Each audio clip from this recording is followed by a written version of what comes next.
Thank you to our sponsor, Squarespace. Start with a free trial at squarespace.com. It's where dreams become websites. Head to squarespace.com for a free trial. And when you're ready to launch, go to https://www.squarespace.com/cult to save 10% off your first purchase of a website or domain.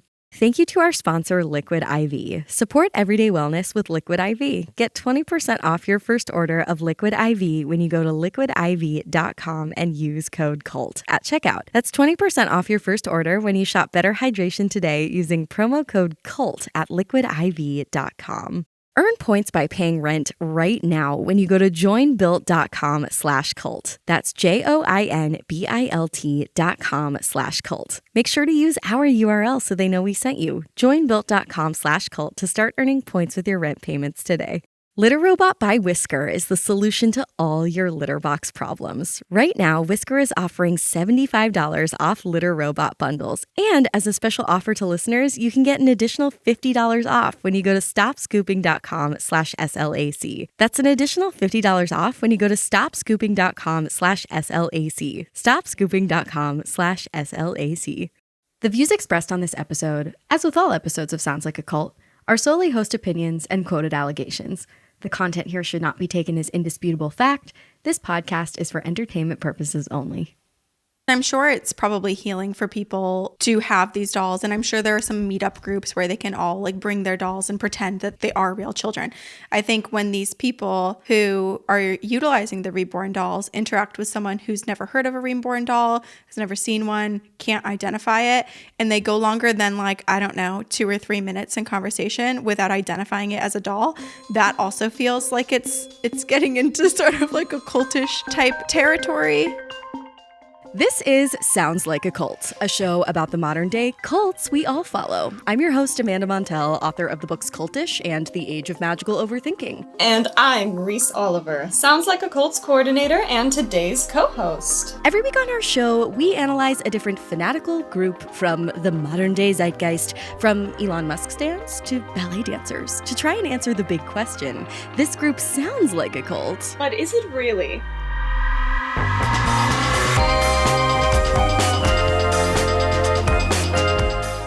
And if so, is it a live your life, a watch your back, or a get the fuck out level cult? After all, we are living through what I believe to be the cultiest era of all time, but not all culty groups are created equal. Some culty groups look totally normal, like certain corporate jobs or workout spaces, but could low-key ruin your life. And then some fringy groups look creepy and weird, but are actually fairly harmless. Speaking of creepy, today we are releasing a special Halloween episode on a niche and fascinating subject that is sure to haunt your nightmares: the cult of Reborn dolls. Never heard of it?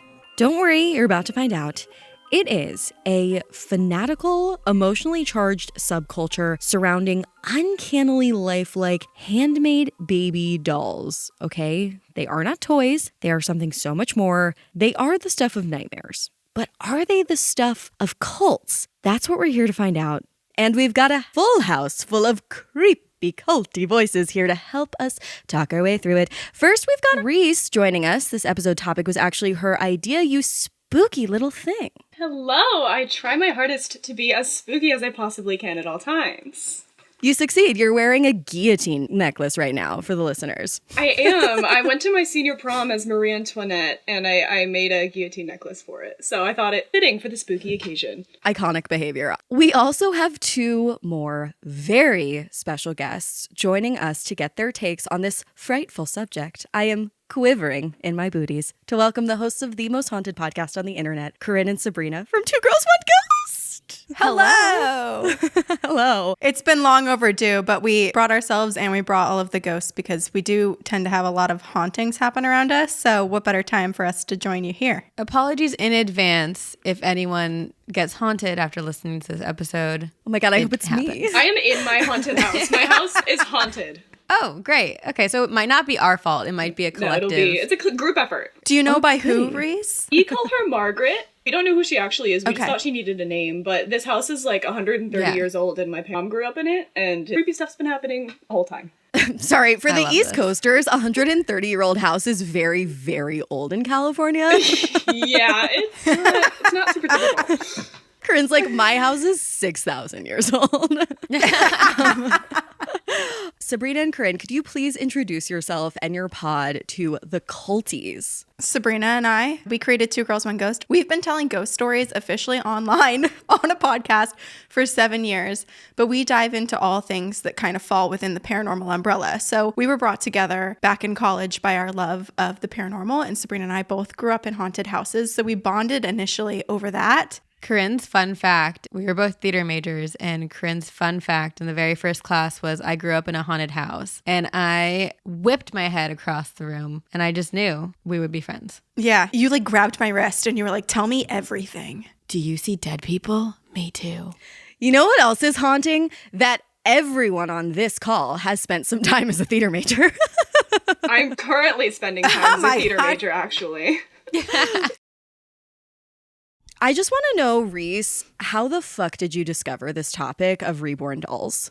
I'm about to say something super embarrassing. I hope this is a safe space. Reddit. Oh, that's not embarrassing. Reddit is the place for creepy things. It's almost like dangerously creepy. And next thing you know, you're like learning about something like reborn dolls. And there you go. Yeah. Well, I'm a part of a lot of like cringe and snark communities, and then from there the reborn doll cringe subreddit got recommended to me a bunch, which we will speak about later in length, and I have been equal parts fascinated and horrified ever since. It came up so spookily quickly when we were brainstorming Halloween-themed episodes. I was like, I don't know. The cult of slasher movies feels a little on the nose, a little boring. I was like, what can we do that's like girly and quaint and Halloween-y? And Reese was too quickly like reborn dolls. I was like, relax, you freak. This was also our first meeting, like as employer and employee, and I was like, no, let's talk about these mounted silicone dolls. It's fun to work. It sounds like a goal. You know, it is a safe space. Reese, kick it to the ladies, because I know there's something you want to know. So my question is, what is your take on dolls, like, generally? Obviously, dolls are something that have a ton of, like, super creepy connotations, but are also weirdly childlike. When you hear doll, what comes to mind as the spooky gals you are? My mother's basement. Ooh. Do say more. My mom like weirdly has a collection of dolls, not in the like all of her shelves are full of them, but like if you go in my mom's basement, she just has so many creepy dolls. I've like made a video of all of them, and she has all of their names, and it's weird. I have a respect for dolls. It's a very complicated relationship because it's like, as podcasters, we've done a lot of stories of haunted dolls. And whether you believe in the paranormal or not, if you open yourself up to hear those stories and you believe that perhaps a lost spirit is inhabiting or living in those dolls, it does make you feel sad. And you understand why they would be drawn to that type of object because it makes them feel human-like. That's a generous take. Although I think we've heard so many stories of haunted dolls in our time of doing our podcast that as soon as I hear the word doll, I still immediately go to like, this is creepy, this thing is alive, this thing is going to kill me with a slasher knife in my sleep. But I feel like part of us has tried to be a little more empathetic or sympathetic towards dolls because we were told by a listener that we do have a few loyal doll listeners. And the dolls are offended. The dolls are like, what the fuck are you saying about us? So my question for you two is, have you heard of reborn dolls? I have, because Reese, I think where you exist on Reddit is where I exist on TikTok. And so I've definitely been on the reborn doll trajectory on TikTok and like have watched women bring them on planes and take them around Target shopping. And so I have opinions. I've definitely seen them a bit on the internet, but I've never encountered one in real life. Are they the baby-like dolls? I mean, okay. I don't know anything. We're going to learn. Well, since you asked. So essentially, reborn dolls are hyper-realistic baby dolls. They're usually made of a combination of like silicone, cloth, vinyl. They began as like an offshoot of regular doll making and collecting around the 90s. And obviously the big draw for a lot of people was just how lifelike these things are, which, Corrine, you know, you've seen them. These things are pretty terrifying. Yes. They're pretty realistic. They're so realistic that police have often been called to rescue babies in cars, and then the police get there and it's a doll. So that's fun. Love that. I would be so upset at that waste of my time. Right. Great use of our resources. Although I will say, I'm glad people are calling, whether you know for certain it's a child or not. I'm glad people are making the effort to call if they see a kid left alone in a car. So true. If you see something, say something. Speaking of saying something, now that you mention it, I have seen a reborn doll in real life because theater kid stuff, one of my best friend's husband is a filmmaker and needed a baby or a fake baby for a film shoot.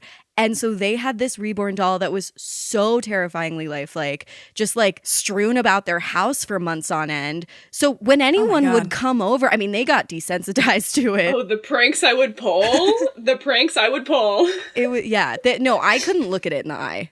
I just think I have so many narratives of dolls turning into haunted objects that all I can think about is having this doll strewn about your home, as you put it, Amanda, and all of a sudden, like, you just start hearing, like, baby cries in the middle of the night. I feel like that's the natural progression, at least in my spooky mind.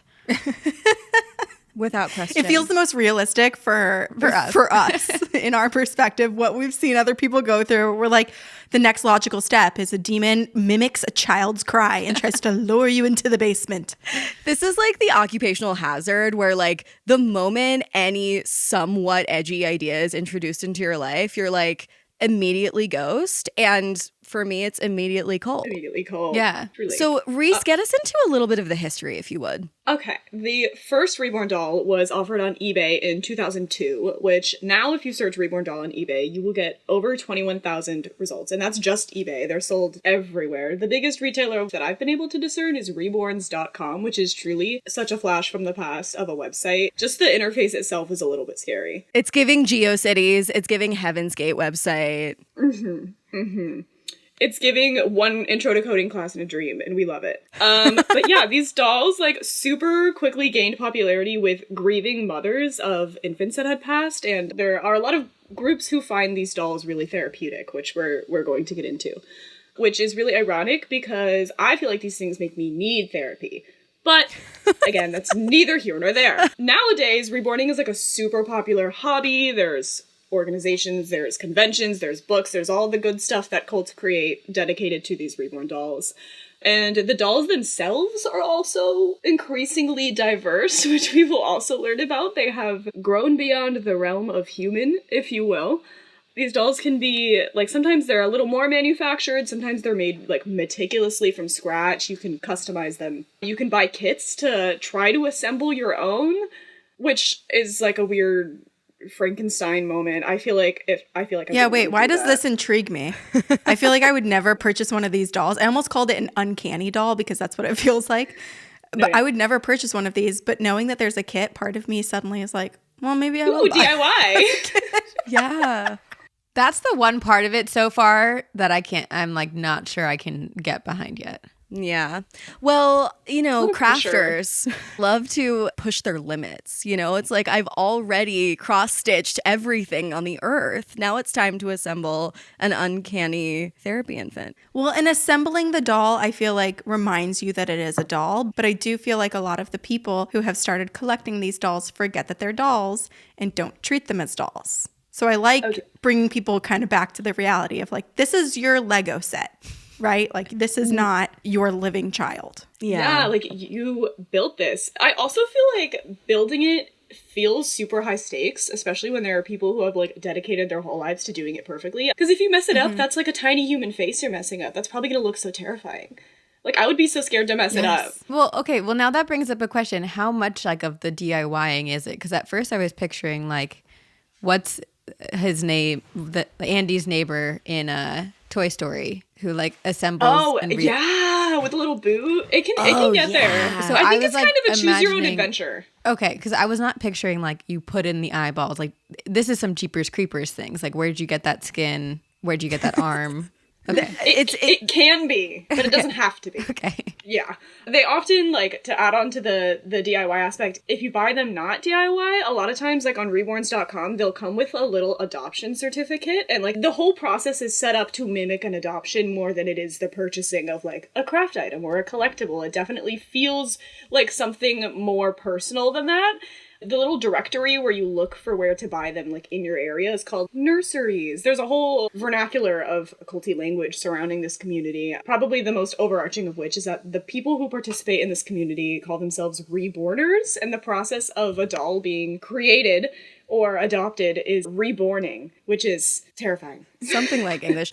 It really, it makes me think of like Build-A-Bear, but earnest and haunted. Okay. Yeah, 100%. That's actually a good point. Why do we have such a negative connotation towards dolls, but like building a stuffed animal, which you impart such like a similar love to as a child, we don't have as a negative a connotation towards that? I think it's the uncanny aspect. Like, Yeah. remember when the live action Lady and the Tramp gave everybody the heebie-jeebies, but the cartoon version is so warm and fuzzy. It's just like if it too closely approximates a human, it starts to feel scary. Yeah. Right. If we had stopped innovating on these things back in like 2007, I don't think we'd be maybe sitting here today discussing it. Right. It would be less creepy. What are your initial reactions to learning of this community? What does it conjure for you? Well, it's making me think of that show Servant on Apple TV. Lauren Ambrose. I haven't seen I that. love her. Truthfully, like from the initial entrance into this topic, I get it. And I do have a lot of sympathy and empathy for anyone going through any type of trauma or loss. And I understand how this could be such a healing process for them. But it does seem like there's another sect of this group that has taken it to a different extreme where it's not about therapy and healing. It's about something else. What you're describing sounds like the origin story of a cult. It starts as like a therapeutic exercise that turns into a potentially insidious subculture. Right. I'm curious about your thoughts on this terminology like reborning and reborner. What do you think these sort of spiritual spooky labels offer people? Is it identity, validity, like a little bit of in-group, out-group? What do you think? Well, I guess my question is, so what's the stat? It's something like less than 13% of the people who use the Reborn dolls or purchase them are purchasing them for therapeutic reasons to help them with trauma, with miscarriages and child loss. And I think I wouldn't touch the name Reborn or Reborner for those people because there is probably a lot of healing in that. I'm sure they were exposed to it and encouraged to go see these things by their therapists. And even to, like, I think of my Grammy who has dementia and is just past the point of being able to communicate. And we got her one of those lifelike, but not nearly lifelike, like the Reborn, but lifelike cats. And it has really helped her with like the purring and the breathing and everything because she identifies it as a real cat. So I think that there's a lot that can be really helpful. Yeah, actually, Corrine, it's interesting that you mention that dementia aspect because we did find a small 2022 study, we'll link it in our show notes, titled Effect of Doll Therapy in Behavioral and Psychological Symptoms of Dementia, that found that, quote, doll therapy improves the emotional state of people with dementia, diminishes disruptive behaviors, and promotes communication, unquote. So clearly for a specific niche of these consumers, though maybe that's not the culty part, there are empirical benefits to these dolls. Yeah. I think when you consider the other 85+% of people, I find it very bizarre to call yourself this reborner. To me, I'm like, are people trying to have this sort of like power that they can exercise over like creating or like pretending to create this life? And I think I wouldn't think of it as so bizarre. I'd think of it more as like a brand. If I didn't witness online, so I guess like it's all skewed, but online, people very much pretending that these are real children. And it's not the people who are using them for therapeutic reasons. It's people that are collecting them and trying to promote the dolls, who are bringing them on planes, who are letting other people interact with these dolls as if they're real and confusing people and never saying like, this is a reborn doll. Have you heard of them? They're just like, this is my child. Sabrina, I can see that your wheels are turning right now. They are, because in that regard, I have, again, like there's clearly something deeper happening to that person who is so convinced and has altered their own reality that they're trying to convince everyone else that this baby is real as well. So like it does kind of go back to the therapeutic side, but I think they need the therapy part in addition to the child. Like they're missing that. Fair. Yeah, I don't know. We're obviously living in a time where there's a great amount of loneliness, an unprecedented amount of loneliness. And this community these vessels seem like just a niche way for some people to channel their desire for connection. And because there's a whole market and subculture and terminology that comes with it, you don't have to get too innovative. You can just like click into this community and feel valid and feel less alone. Right. Without necessarily thinking about whether or not it's healthy for you, whether or not it's delusional. You know, it's like I have delusional hobbies. We all do.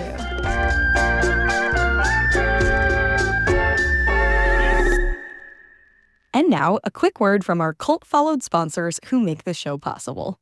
This podcast is brought to you by Squarespace. Squarespace is the all-in-one website platform for entrepreneurs, artists, or podcasters to stand out and succeed online. Whether you're just starting out or managing a growing brand, Squarespace makes it super easy to create a beautiful website, engage with your audience, and sell just about anything from products to content to time, all in one place on your own terms. SoundsLikeACult.com is a Squarespace website, and it was so easy to put together, and it's effortless to update. And that's thanks to a few of Squarespace's signature features, including their asset library, where you can upload, organize, and access all your content from one place. They also have these amazing flexible website templates, so you can get started with one of their professional website templates with designs for truly every category and use case. And then you can customize your look, update content, and add features to fit your unique needs. You can even host video content on Squarespace, organize your video library, and showcase your videos on these beautiful video pages. Head to squarespace.com for a free trial. And when you're ready to launch, go to https://www.squarespace.com/cult to save 10% off your first purchase of a website or domain. Here's a new escape from a hectic October. Get transported to the tropics with Liquid IV's new hydration multiplier plus immune support mango passion fruit. That's right, with Liquid IV, you can get 5 times the daily dose of vitamin C in a single serving to give your body the support it needs. Liquid IV's mango passion fruit flavor immerses you in the tropical flavors of ripe, sun-kissed mango combined with the luscious tangy notes of an exotic passion fruit, and it's scientifically formulated to support a healthy immune system. I seriously struggle to hydrate my body, especially when I'm traveling. I'm actually traveling right now. I brought some Liquid IV with me because when you're on the go and traveling and struggling to hydrate, Liquid IV is awesome. It comes in these sticks. Just tear, pour, live more. 1 stick plus 16 ounces of water hydrates better than water alone. It contains 3 times the electrolytes of the leading sports drink, 8 essential vitamins and nutrients. It's always non-GMO, vegan, gluten-free, dairy-free, and soy-free. I love when I hear people talking about using Liquid IV because I genuinely love it, and I love that they're a sponsor of Sounds Like a Cult. Support everyday wellness with Liquid IV. Get 20% off your first order of Liquid IV when you go to liquidiv.com and use code CULT at checkout. That's 20% off your first order when you shop Better Hydration today using promo code CULT at liquidiv.com. Okay, so let's get into some more specifics of the Reborn dolls market and its cultishness. So upon opening one of the primary Reborn dolls sales sites, Reese already named it, reborns.com, you're met with listings from tons of Reborn artists selling dolls for anywhere from, actually, could you guess the typical range for one of these babies? I'm guessing like $5,000. Yeah, I was going to say, I think I would assume that the minimum would be somewhere around like $400, given how much time and effort goes into creating one. It doesn't seem accessible. Excellent guess. No, this is not like a down market type of collector's item. The cheapest that you can find is around $85. That's for, say, a 16-inch preemie named Blinken. Then it goes all the way up to closer to $8,500. For that, you can purchase Alaya, who is a 19.4-incher. And some of these dolls, again, are more realistic than others. The trend of the realism line generally slopes in tandem with the price, but not always. Some of the super expensive Reborn dolls have these, say, huge anime eyes that put things distinctly in Uncanny Valley territory. Other popular categories for these Reborn dolls include ethnic, boo-boo, aka dolls manufactured with mistakes sold at a discount, like a coin that was printed just off at the mint, and alternative. So Just a few of the quirkier reborns that you can purchase come from the following alternative categories: clown, demons, elves, trolls, zombies, aliens, fantasy creatures, dogs, vampires, minotaurs, squid, and yeti. Oh my gosh, Corrine, I'm going to get you a Yeti Reborn doll. Wait, yeah.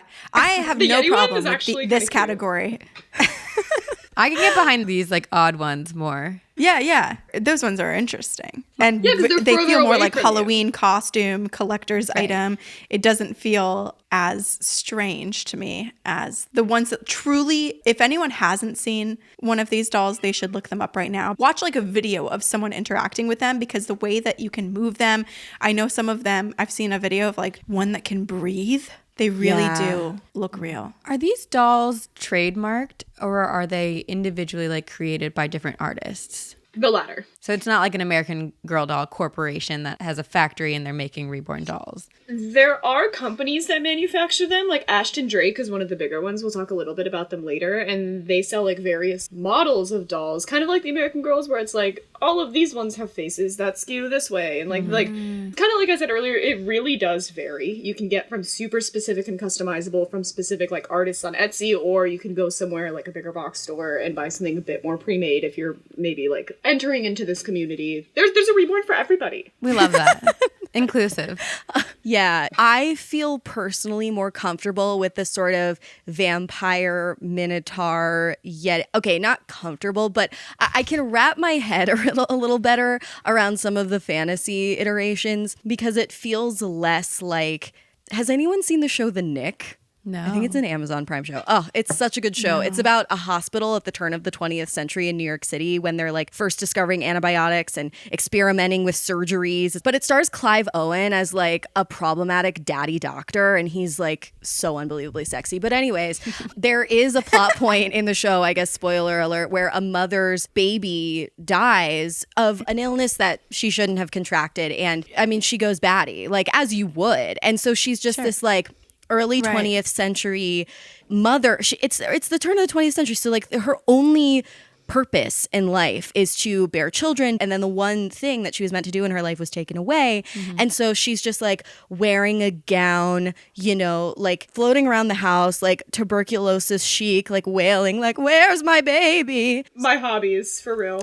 And this is why we have like the ghostly hauntings of like ladies in white. Yes. So the alternative ones obviously inspire a lot of like fun. I think like kind of like we touched on, because they're further away from humans, they're easier to like adore, I guess, because you can almost look at them more as works of art as opposed to like outlets for grief. So my question to you is, if you were to parent an alternative Reborn, what varietal would you choose? Would you want a Yeti or a little Shrek, or like the options are truly endless. Oh my gosh. I'm going to have fraternal triplets, and I'm going to do Shrek, Avatar, and Yeti.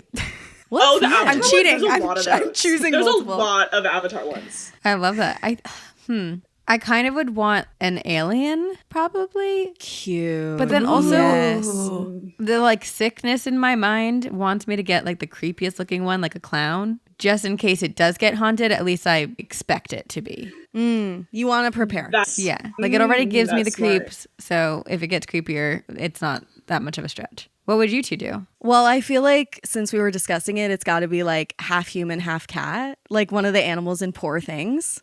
That's so cute. I don't know which half would be which, but yeah. What about you, Reese? The theater kid in me, there's like a super sickly little Dracula one that I think is kind of so fun. That's cool. And he has like the little popped collar, but then also, I think his name is Gale Wynn. He's so fun. I found him while I was researching, and I was like, wow, if I had a spare 800, maybe. But Reese, that is just going to show up at your door and you're not going to know where it came from. oh, my secret admirer half sent me a Bentling. Ooh. So, moving kind of away from the more, like, fun stuff into some of the slightly less fun stuff, we're going to get into what emotional benefits these dolls offer for people as grief tools or coping mechanisms or however you want to put it. So, the most intriguing category of Reborn available is the custom category, where you can essentially feature for feature play God, make exactly the baby you want. A lot of artists set up generic molds like we were talking about, and then certain features are adjustable by you, the buyer. Obviously, if you give the person too much power, like, you don't know what they're going to create. It's really horrifying. That's what I was talking about earlier. I wouldn't want too much power. Yeah. You can customize these things to a crazy extent, like arm length, eye position, eyelash type and color, what material they're weighted with, how like mottled the skin is, or whether they have like a clear complexion. Kind of an offshoot of that is that there are dolls sold that appear to be in a myriad of health conditions. So if you lost a baby to a specific illness, you could, in theory, customize one that maybe like looks like it has that illness or a certain ailment, which the ethics of that are a little iffy in my book. I don't know quite how I feel about that. More than anything, like, does that actually help you? Like, that I feel like would almost re-traumatize, but I don't know. I've never experienced it, so Well, and in these situations, I am curious, like, are the people who are losing children and seeking out these reborn dolls to these illnesses, are they the ones buying them, or is it someone else? Because that really changes things.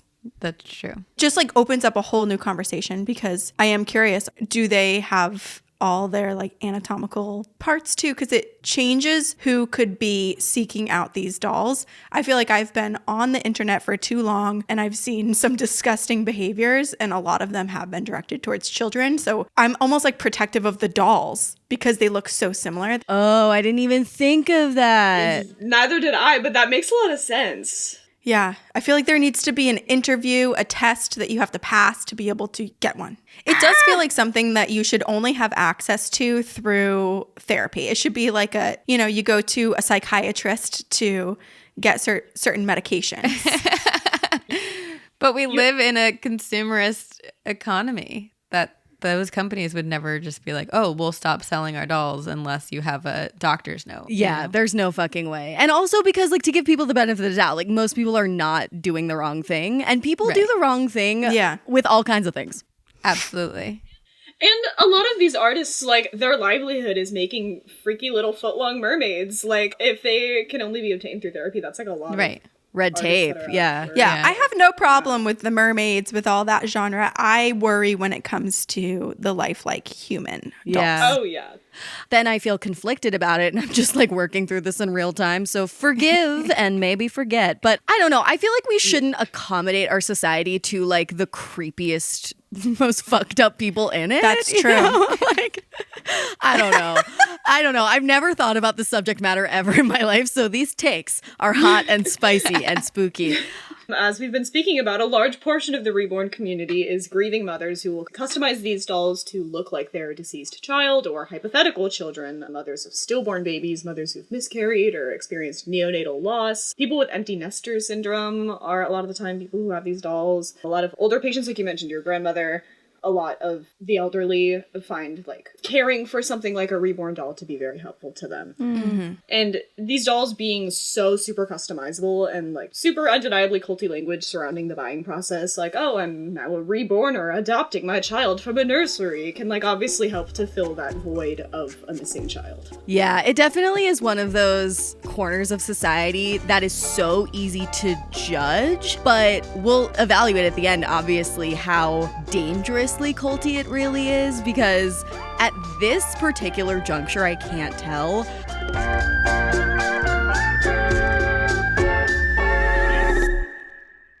Listen up, renters. Do you ever feel like you're in this loop of rent payments, just watching your money vanish into thin air? It's time to turn that rent game around and start earning some serious rewards. That's where Built Rewards comes in. Built is breaking ground as a neighborhood rewards program that hooks you up with points on your rent. Every month, pay your rent and watch the Built points roll in. You can use these points to jet off on a dream vacation, put your points toward a flight or hotel stay with 500 plus airlines and 700,000 plus hotels and properties. Something I think is genuinely very cool about Built is that it uses these point systems that many of us are used to and applies them to rewards related to your rent. Paying rent can seriously feel like flushing money down the toilet sometimes, but because Built is such an incredibly easy platform to use and relates to something that so many of us have to deal with, it actually completely turns the whole rent paying process around. Earn points by paying paying rent right now when you go to joinbuilt.com/cult.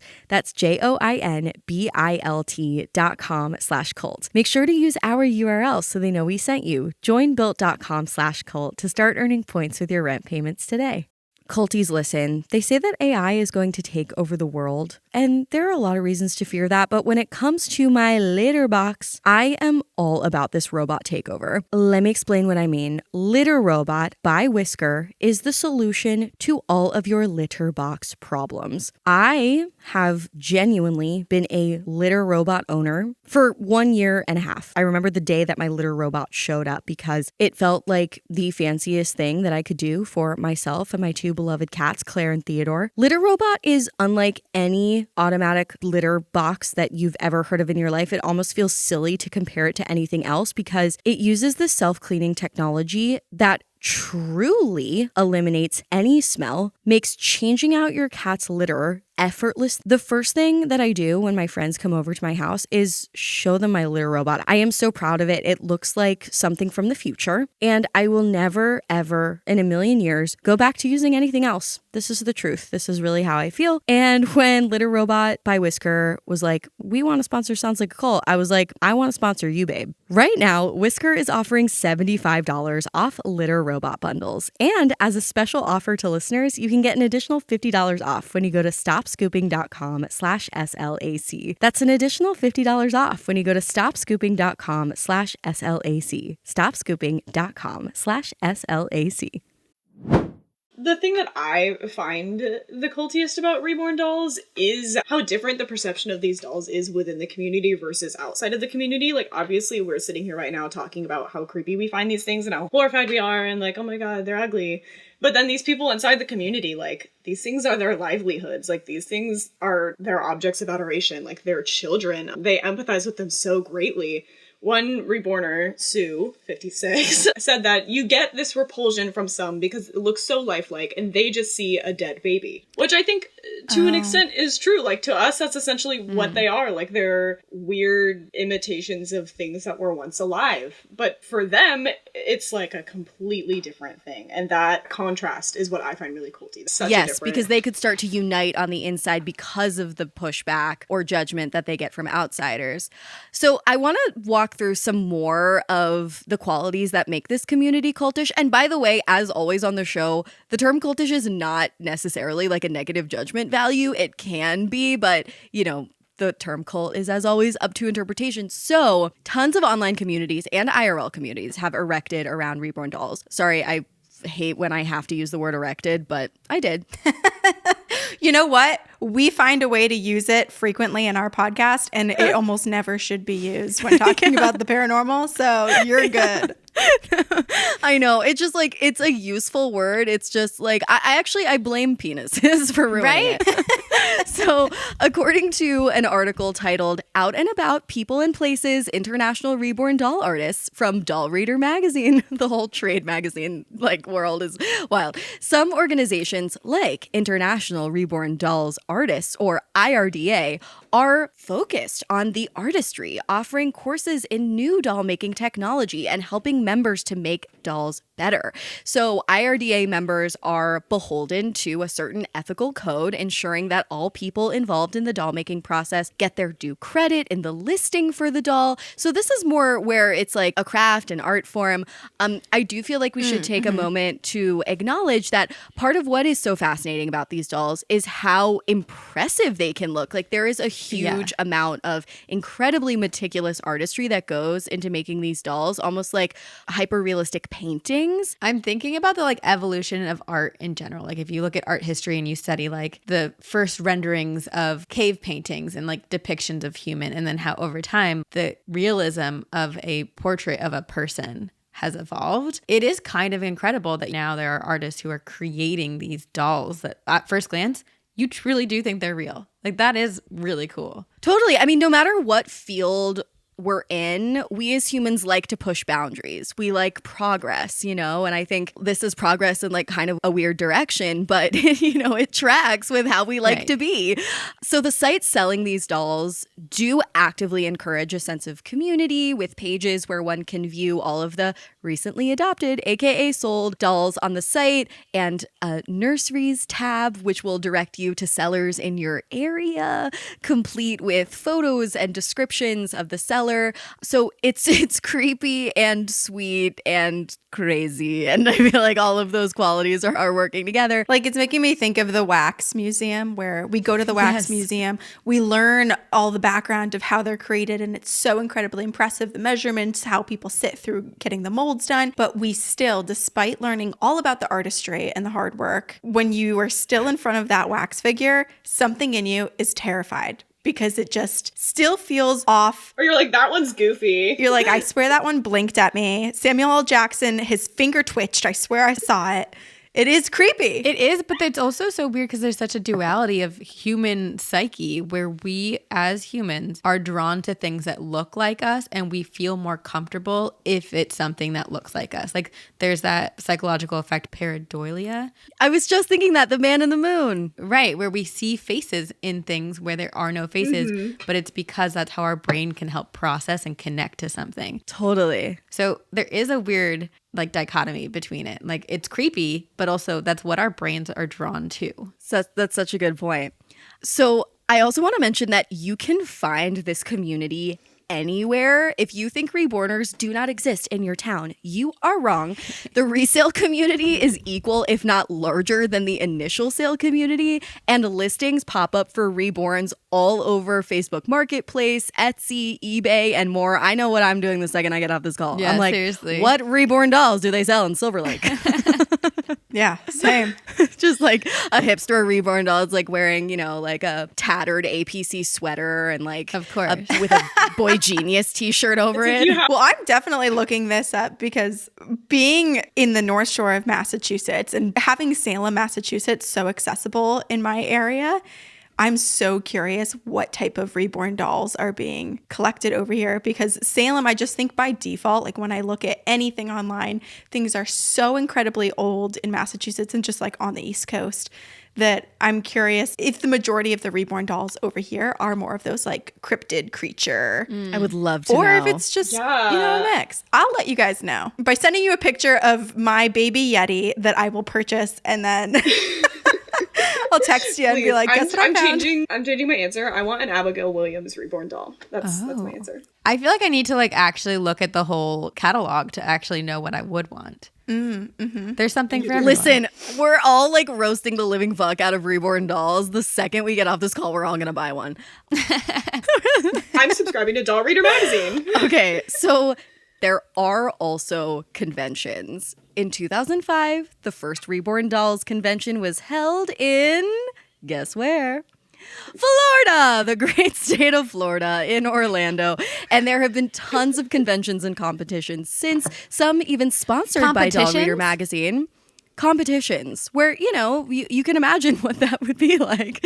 You know, what it's like, who can grow the biggest pumpkin? Yeah, exactly. Like toddlers and tiaras. What's your doll's talent? Jeez. I just think of those kids that show sheep or they show like pigs or whatever, and they have to make really intense eye contact with the judges as they're doing it.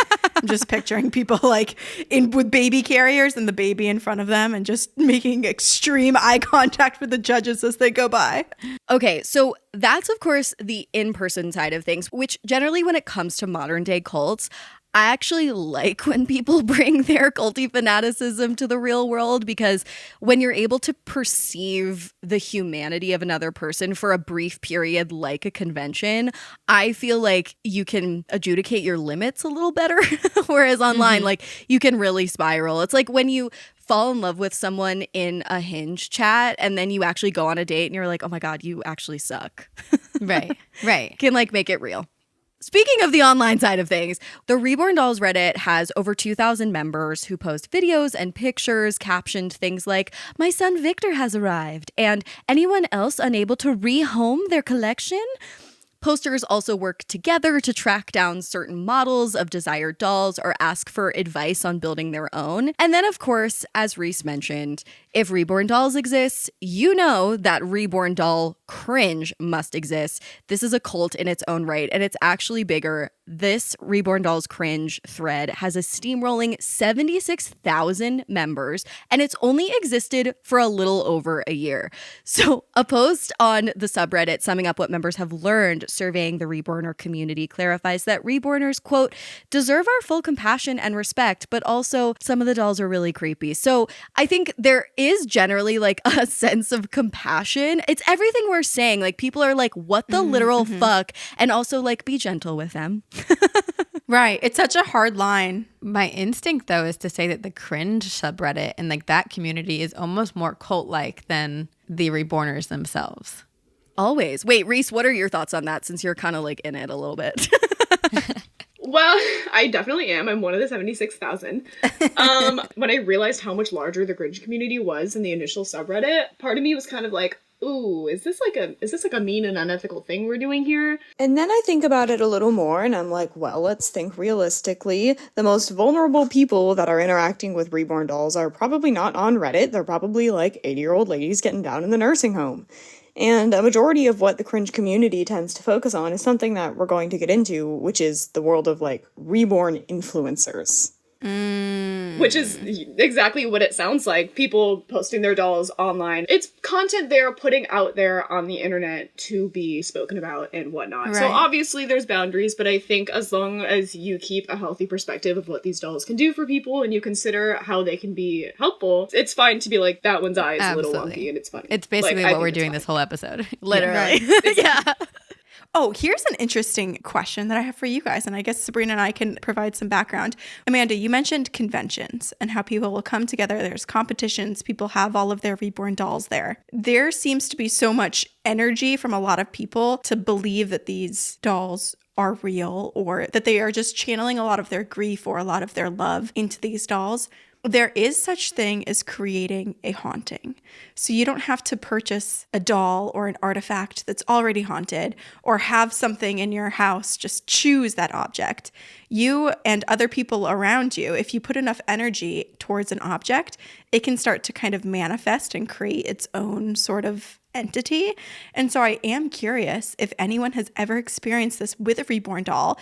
And if so, I feel terribly for them because I feel like the judgments Reborn dolls have, people would assume that they have just gone a little bit too far into the belief that the doll is real and not actually understanding that, yeah, maybe they're like, no, there's a spirit in there. quite literally is something attached to it now.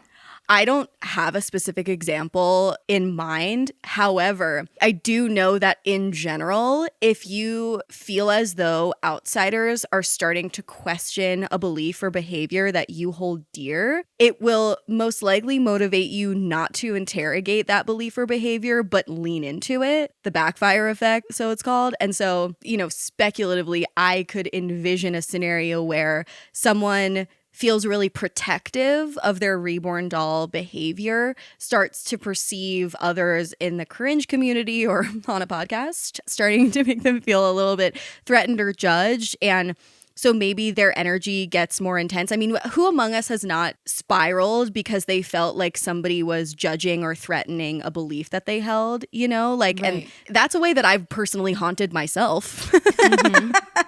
That's so true. That's such a fun horror movie plot, though, where it's like grieving lady devotes her life to this doll and accidentally invites a spirit to inhabit it and creates a whole new paranormal beast. I would watch the shit out of that as like a Hulu limited series. Let's write it. Okay, collaborate. We'll have our people contact your people. I am interested to hear from you two, Sabrina and Corrine. You are people who speak quite a bit about death and dying. You must ponder grief at least tangentially semi-often. In the schema of ways to process the loss of a loved one, how do you think this ranks in terms of out there things you've heard of throughout the making of your podcast? I feel like it's in line. I mean, one thing we talk about a lot with the paranormal is we are never going to judge someone and their experience because it's their personal experience. If they believe that they had a haunted experience with a deceased loved one, why would we ever be like, no, you didn't, because that's what they need. Whether you want to believe it or not, we choose to believe it because, one, we believe in the paranormal, but then two, like that moment can offer someone so much solace and peace in a time of grief and sadness. So I think when it comes to grieving a loss of a child, if you find some healing in adopting a reborner, like who are we to judge if you were using it in that way? Mm-hmm. Right. But I mean, I go back to thinking about the movie Lars and the Real Girl too, where it's like, I feel like there needs to be a little bit of a plan in terms of the grief. That's why I'm almost like, why? I think a like therapist or someone needs to be involved, because just having seen them, they are so realistic that I also worry when people are going through something like this that they could get lost in what these dolls can provide them, which is appearing to be a child, like a living child. And so I do worry about people kind of prolonging it and it having the reverse effects. But that's just a worry or like a wonder of mine. Right. Ideally, you have both, where they are processing their grief with the doll, but also have someone to talk through that and process trauma with. Yeah. Yeah. It is difficult because the way in which one grieves through a doll is by playing with the doll. And for a lot of people, this is very literal. Like you spoke about bringing dolls on planes. A lot of these people live their lives with these dolls as their de facto children. They change their diaper, they take them to the park, they live with these dolls as their children. A lot of them refer to like cuddling them or holding them as like cuddle therapy is another term that's popular in the community.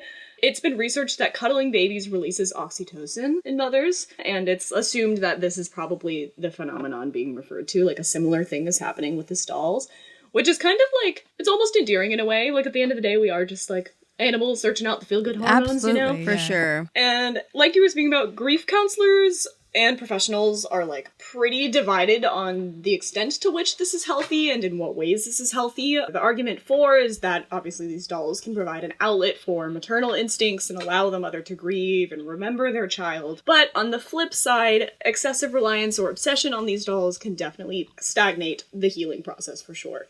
Some people grieve through these dolls like super, super literally.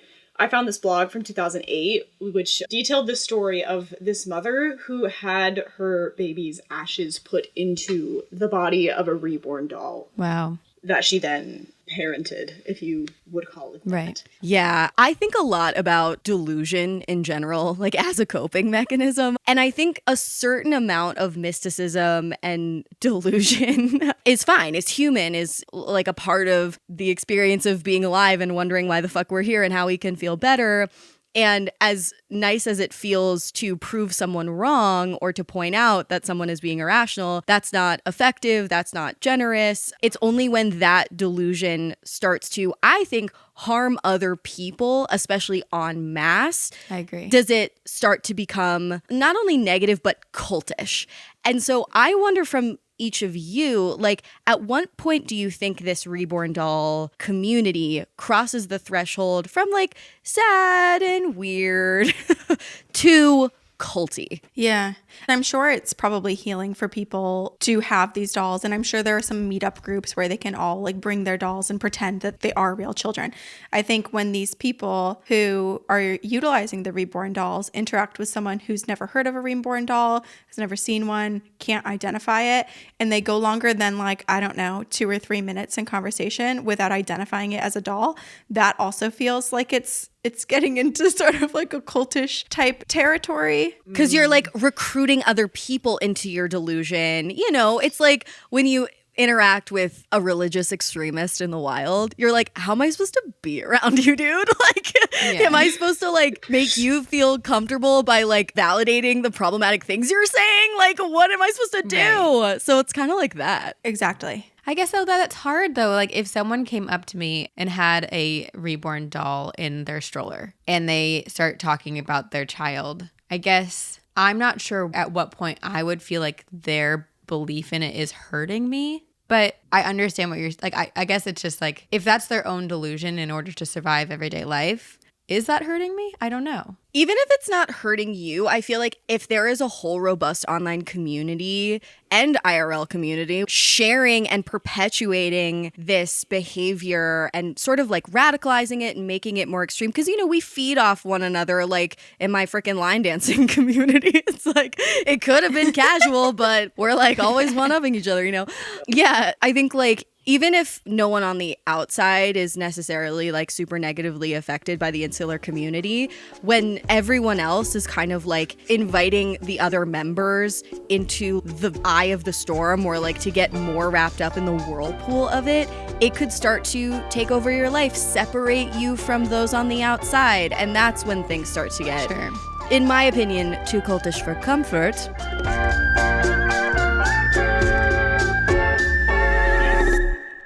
Okay, so before we get into our culty verdict, there is a worst case scenario that I'm going to need Reese to tell us all. Okay, so we spoke a little bit about Reborn doll influencers. I'm going to tell you a little bit about the most popular one, or what I perceive to be the most popular one, and what I kind of took some time to grapple with in joining the Reborn dolls cringe community, because it was such like a, what the fuck is this? And now I've learned and I can't unsee it, and that is Britton Rose.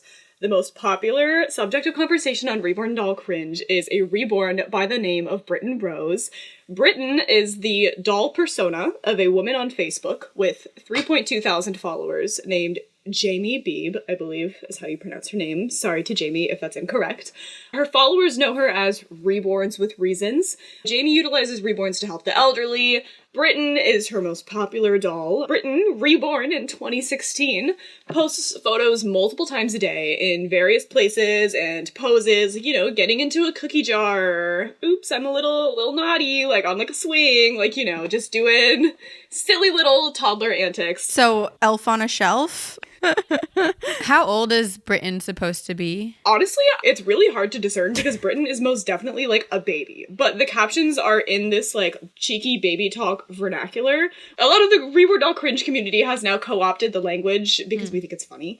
There are a lot of key phrases like tookie for cookie is one, like, you know, a lot of like quirkily, oh, we misspelled this word because I'm just a baby, but it's this grown woman posting. But yeah, Britton is a minor celebrity in the Reborn community and even in the cringe community. Whether or not the admiration from the cringe community is ironic or more earnest is kind of difficult to discern. A Redditor posted on the cringe subreddit, I used to hate Britton posts, but after every time I saw one, I couldn't help but genuinely laugh. I now check this sub just to see what antics Britton's getting up to. My boyfriend and I quote her regularly, and she legitimately makes my day a little better when I see that smug face. Okay. I mean, think of the number of things that we've all embraced at first ironically and then earnestly. Like for me, the word slay.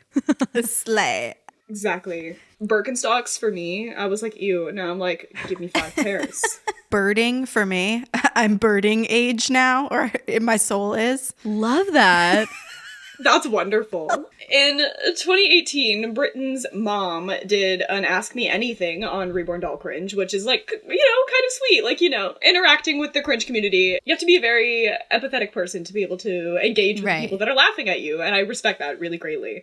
She says that she discovered Reborns through a Facebook ad, which props to her for being intrigued by said ad. I would have instantly said, show me fewer posts like this, or whatever the option is.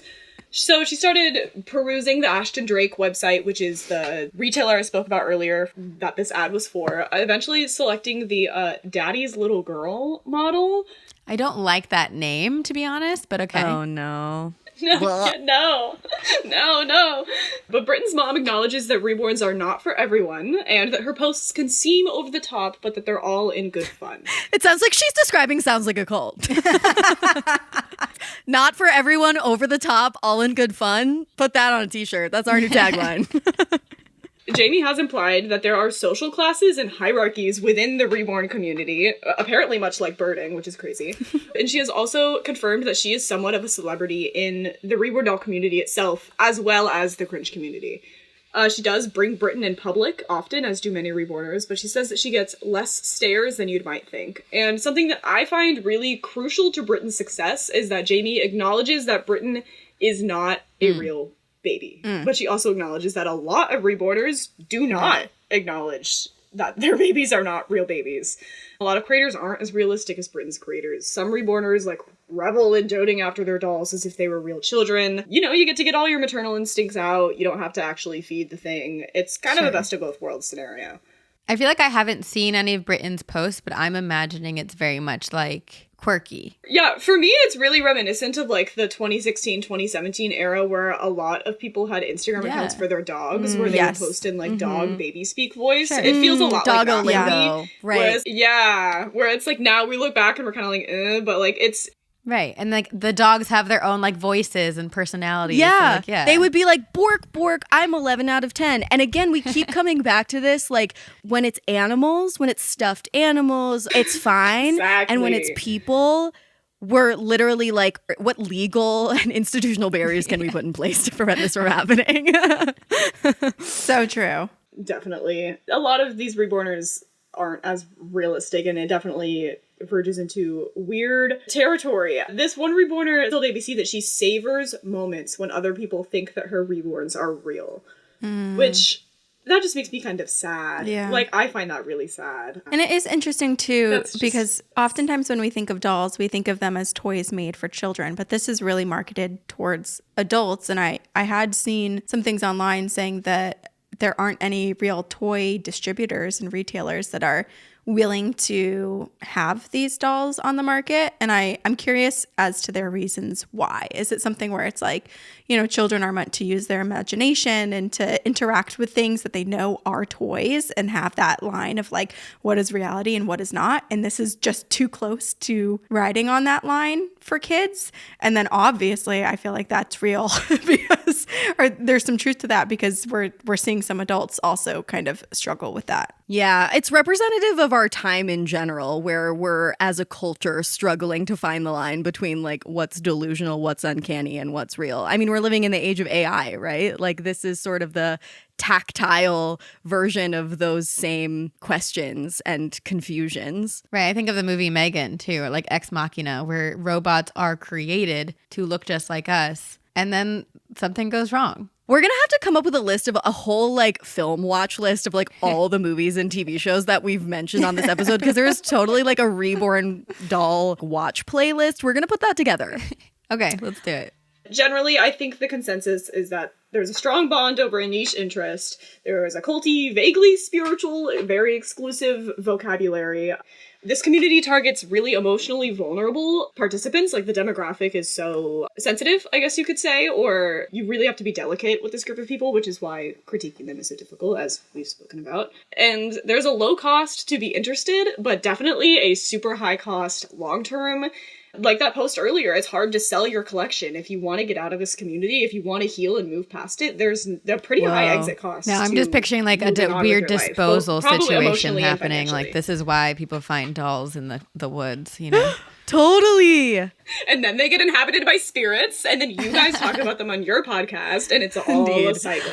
You know what this is also making me think of, just in terms of the terminology and the vibes, is that like in this community and in a lot of culty religions, there is like a born again energy. Like, I think as a society, when things are going badly, when a curveball comes your way in life, or you're going through a really tough time, there is this strong desire to want to start over, to want to be born again. You know, you see that in evangelicalism, and just like, this is not unlike those born again religious sects and denominations where like it's this sort of spiritual opportunity to start over. Yeah.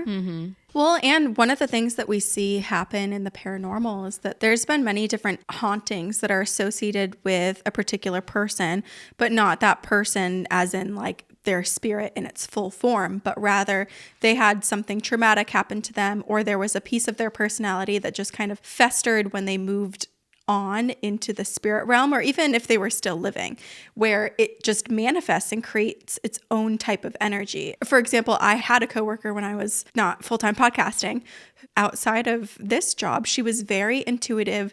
She could pick up on people's energies, and she was pretty powerful in terms of releasing her own soul and kind of like astral projecting and having some real control over it. And so she would work with therapists in Massachusetts to help people who'd had a traumatic experience find that piece of their soul that is kind of like hiding and chipped off and quivering or angry or sad or whatever, and bring it back to them so that they can work on that piece of them. And so I am curious too. I mean, we mentioned like the opportunity for reborn dolls to become haunted, but I also am curious if there's a little bit of that where it's like you use the doll to kind of like attract and bring back that piece of you that has left your soul and will always leave this open void and wound unless you can heal it. And maybe that doll is that catalyst. Oh, yeah. Like maybe there's like a self-parenting aspect to some of this. Totally. Healing your inner No, child. honestly, I mean, like as mental health conversations become more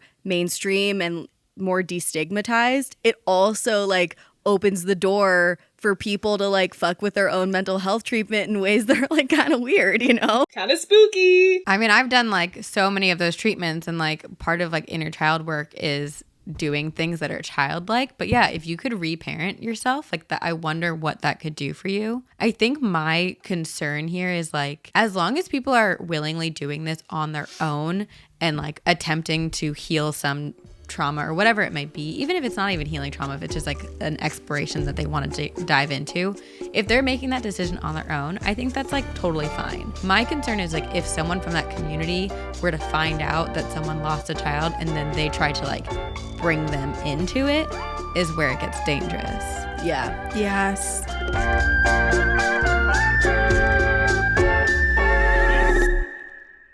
So we're exploring all the bounds of like potential worst case scenarios, what's okay, what's not okay. And that brings us to the final question that we ask at the end of every Sounds Like a Cult episode. I'm going to ask each of you, Reese, Sabrina, Corrine, out of our 3 cult categories, live your life, watch your back, and get the fuck out. Which category do you think the cult of reborn dolls falls into? Should we all say it at once? 1, 2, 3. Watch your back. Oh, fuck. Live your life. I was going to say live your life. Live your life. Amanda. Wow, Amanda, you are. But this is who I am on the show. I'm just like That's true. scared That's fair. and cynical. Sure. Yeah. There are definitely subgroups of this cult that I would say are a watch your back. But overall, I'm going to rate it as a live your life.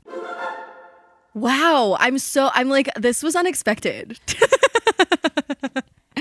Well, okay. I feel like I'm also being a little bit kinder right now, too, because I can see myself and Sabrina, if there ever is kind of like a sub cult of this cult where some of these dolls do end up becoming haunted, I could see us realistically becoming collectors. A part of it. Yeah. Yeah. Okay. Well, I Yeah. could see myself. I'll speak for myself.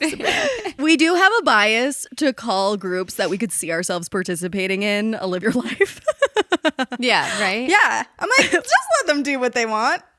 And as someone who has like done like heavy amounts of like trauma treatment, I imagine that if I were to ever be in a situation like that, like I could understand why I would be inclined to get a reborn doll. Yeah, maybe you're right. Maybe I really just think the reborn doll cringe community is a watch your back. But that feels like a live your life too. That feels like a live your life, but like be nice. Be kind. Yeah. Yeah. Which it does seem like they are being kind. But I guess like Reddit is also a dangerous place and like people are mean on Reddit. So like Yes. there's a fine line. No, maybe you're right. Maybe it's, like the internet is a watch your back. Absolutely. But this subsect, yeah, perhaps it's a live your life. I'm going to continue thinking about this probably for the rest of my life. Thank you all so much for participating in this episode of Sounds Like a Cult. Reese, thank you for being spooky. Sabrina and Corrine, thank you both for being spooky. If folks want to keep up with Two Girls, One Ghost and your little cult, where can they do that? We are on all podcast platforms, and then we also have a YouTube channel, and we also have like bonus content and everything on Patreon. If you're interested in the paranormal, whether it be Bigfoot, aliens, visits from loved ones, or just the classic haunted house, we cover those topics multiple times a week, every single week. And we have 7 years of episodes. And if you have your own haunting too, you can share it with us, and we will read it to the community. And it's a safe place to talk about being haunted. You are accepted. Love that. Well, that's our show. Thanks so much for listening. Stick around for a new cult next week. But in the meantime, stay culty. But not too culty.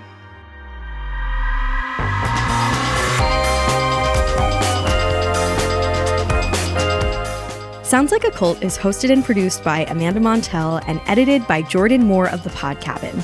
Our theme music is by Casey Kolb. This episode was co-hosted and co-produced by Reese Oliver. Thank you as well to Katie Epperson. And if you like the show, please feel free to check out my books, Word Slut, A Feminist Guide to Taking Back the English Language, Cultish, The Language of Fanaticism, and The Age of Magical Overthinking, Notes on Modern Irrationality. If you're a fan of Sounds Like a Cult, I'd really appreciate it if you would leave a rating and review on Spotify or Apple Podcasts.